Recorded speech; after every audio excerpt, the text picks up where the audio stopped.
ಏನು ಗುಂಡ್ಲುಪೇಟೆಯಲ್ಲಿ ಗಣಿಗಾರಿಕೆ, ಟಿಪ್ಪರ್ ಹಾವಳಿ, ಕುಡಿಯ ನೀರು, ಕೆರೆ ಕಟ್ಟೆಗಳ ನೀರು ತುಂಬಿಸೋ ವಿಷಯ ಕಗ್ಗಲದುಂಡಿ ಚಿಣ್ಣಮಲ್ಲಿಗೆ ಫ್ಯಾಕ್ಟ್ರಿ ಎಲ್ಲ ರೆಸಾರ್ಟು ಮತ್ತು ಸಫಾರಿ ಎಲ್ಲ ವಿಷಯ ಇಟ್ಕೊಂಡು ಅಹೋರಾತ್ರಿ 13 ದಿನಗಂಟೆ ನಾವು ಅಹೋರಾತ್ರಿ ಧರಣಿಯ ಸತ್ಯಾಗ್ರಹ ಚಳವಳಿ ಪ್ರಾರಂಭಿಸಿದೆವು.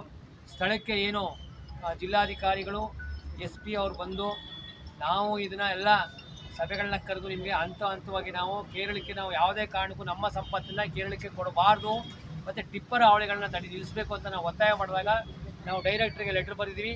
ಯಾವುದೇ ಕಾರಣಕ್ಕೂ ಮುಂದಿನ ದಿನಗಳಲ್ಲಿ ನಾವು ಕೇರಳಕ್ಕೆ ಹೋಗಾಗ ಏನು ಗಣಿಗಾರಿಕೆ ಮತ್ತು ಕ್ರಷರ್ಗಳನ್ನ ತಡಿತೀವಿ.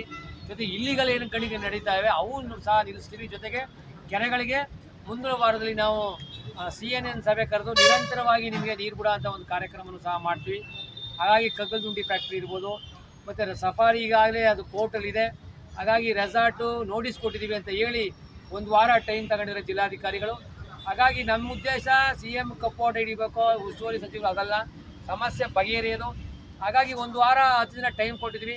ಜೊತೆಗೆ ಏನು ಬಂಡೀಪುರ ಫಾರೆಸ್ಟ್ ಇಲಾಖೆಯಲ್ಲಿ ಏನು ಒಂದು ಮಲ್ಲೇಶು, ಮಹಾದೇವು, ಮತ್ತು ನವೀನು, ಪುನೀತ್ ಇವೆಲ್ಲ 10 ವರ್ಷದಿಂದ ಇಲ್ಲೇ ಜಾಂಡ ಹಾಕಿದ್ದಾರೆ. ಅವ್ರನ್ನೂ ಸಹ ಟ್ರಾನ್ಸ್ಫರ್ ಮಾಡಿಸ್ಬೇಕು, ಸರ್ಕಾರಕ್ಕೆ ಬರೀಬೇಕು ಅಂತ ಹೇಳಿದ್ದೀವಿ. ಅದು ಒಂದು ವಾರ ಅದಕ್ಕೆ ಟೈಮ್ ಕೊಟ್ಟಿದ್ದೀವಿ. 1 ವಾರ ಇಲ್ಲ ಅಂದರೆ ಮೇ ಫಸ್ಟ್ ವೀಕಲ್ಲಿ ಗುಂಡ್ಲುಪೇಟೆಯಿಂದ ಬಂಡೀಪುರವರೆಗೆ ಪಾದಯಾತ್ರೆ ಮಾಡಿ ಅವ್ರನ್ನ ಟ್ರಾನ್ಸ್ಫರ್ ಮಾಡಬೇಕು ಅಂತ ಒತ್ತಾಯಿಸ್ತೀವಿ.